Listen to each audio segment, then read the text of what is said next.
to celebrate the music supervisors, who to me are the unsung heroes of the industry, and they've, because of sync and music supervisors, they've kept the music alive. And I think that music supervision is an art unto itself. You know what I mean? The way it navigates around the composer, or is part of the actual fabric of the movies. You know what I mean? Music supervisors, you mentioned, we're celebrating them tonight. What would you say makes a good music supervisor?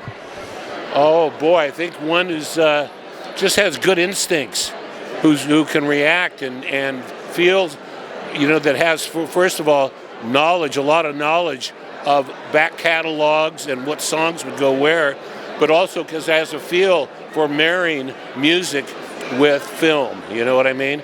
And there's certainly some talented people out there. My good friend James Newton Howard does a lot of movies, and he's just a titan in the feel that he has for movies.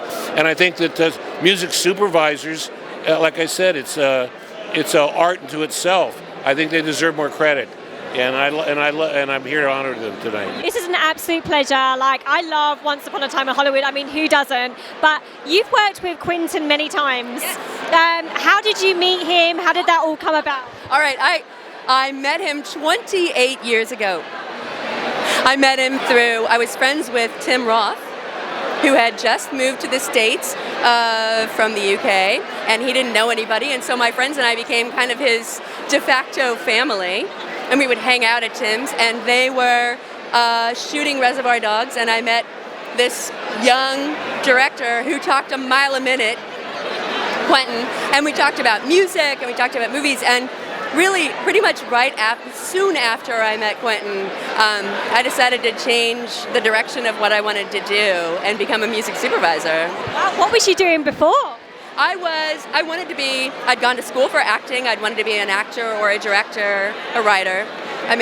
So those were the things that I was focused on, and realizing that music supervision marries some of the things that I love the most, storytelling and music, I never look back.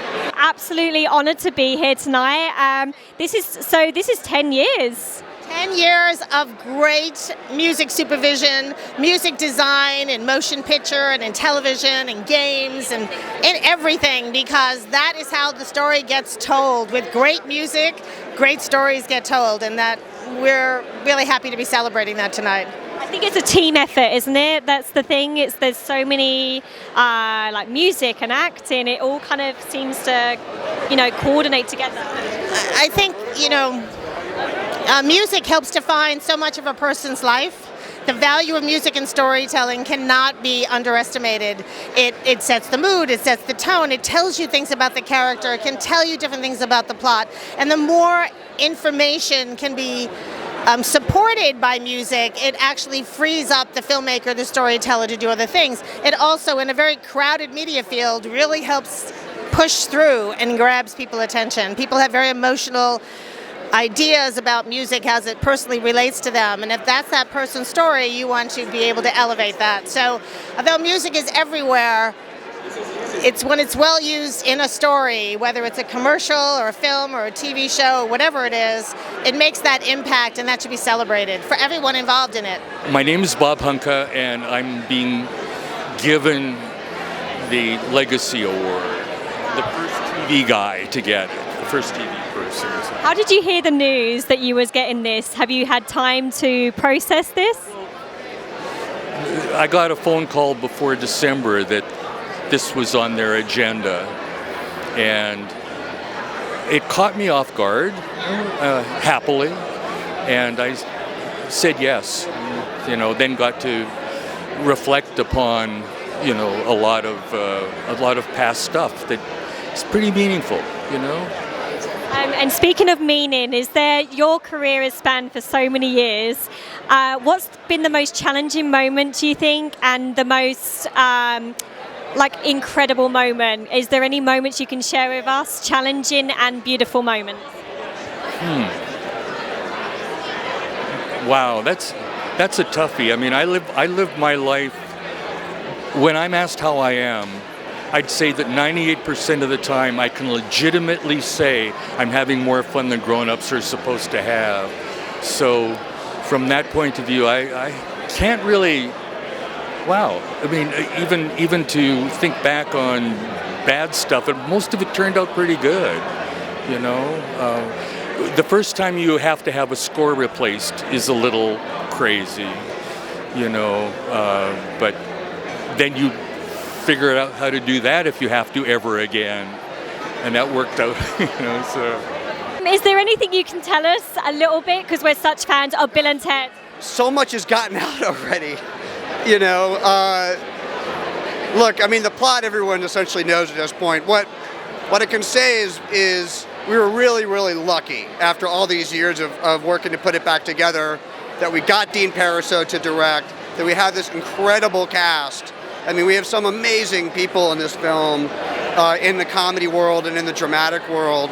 So I think Keanu and I both felt very supported. And there was a lot of family back. There was a lot of visual effects artists, same people that worked on the first two, producers. So it was a very genuine familial environment. It was probably the best environment to make that film in. Beyond that, it's a roll of the dice, man. I love that most of the team has come back. That must make it so much more fun for you guys. Was there a best moment that you filmed? Yes, there was, and I can't tell you what it was. Oh, what? It was similar to Bogus Journey, if not more so. We get into playing slightly different characters, right, because of the time thing, and I'm not going to go any further than that. There's some pretty wild stuff there that was a lot of fun for us both to play. I'm Javier Nuño, we're from Mexico, and we are the music supervisors of Los Spookies. Yep, I'm Joe Rodriguez, and we work together as music supervisors, and this is the first time we're nominated in a series for like an international award show. So like we're really excited. I'm nominated for 3 awards tonight for 5 Feet Apart, the documentary Halston, and the Netflix film Tall Girl. Out of those 3 projects, what was your most challenging moment, and what was the most incredible wow moment? Well, I mean, they're very, very different.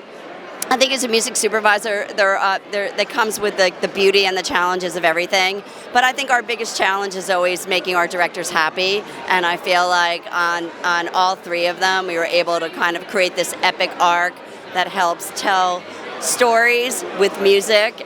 So that's always the best thing. And those moments are just completion when it gets to go out into an audience and people enjoy it. I'm a music supervisor. I'm actually, I am the VP of the Guild, but I'm a working music supervisor. And this evening, I am nominated for All-American for Best Television Drama, which is inspired by Spencer's story. So you wrote for Frozen 2, Into the Unknown. It actually was one of my favorite songs, and I feel like there's been so many covers already. Yeah, right? Can you tell us a bit about the song? What was your inspiration for it? Oh, well, I think the basic idea behind the song is to follow your instinct, isn't it? Which I think more people should do, because we're too obsessed about what the world is expecting from us rather than just doing what we're meant to do and doing what we want to do. So it's a very important message, and I'm happy to be a part of it. What was the best part about working on this movie? Honestly, everything was so great about it. I had the best time. Will Smith, like a dream to work with. Collaborating, making music with Will Smith is like every person's fantasy and dream, and we're doing a fantasy movie, so it was great. Just making beats with him and working with Alan Menken, I worked with him on Beauty and the Beast as well. So we were it was my family team people working together. It was really fantastic. What inspires you with the music? Because you have such a distinct sound. Where did it come from? It's beautiful. It basically came from banging walls and screaming, having a good time. Basically. You guys look as if you're having a good time. So what are you most excited about tonight? What brings you out tonight? My friend Mary Ramos is a music supervisor for a movie called Once Upon a Time in Hollywood. She's right next to me, and I want her to win.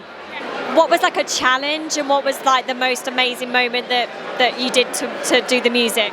Well, Taylor and I wrote a song that was nominated for tonight's awards, which we're thrilled to be here for. I don't know in terms of the challenge of it. Well, I'm a songwriter, but I've never worked in television or for anything like that. So this was a huge challenge for me just to do this for the first time. And I frankly, when Sid asked me to get involved, I didn't know if I knew how to do it. But he's such a great guide and a great teacher, so he kind of helped me understand what we were looking for. And I am, yeah. Yeah, you are. I am. I'm kidding. You've worked together before? Well, this collaboration on Invisible Ink was the first time we wrote anything together.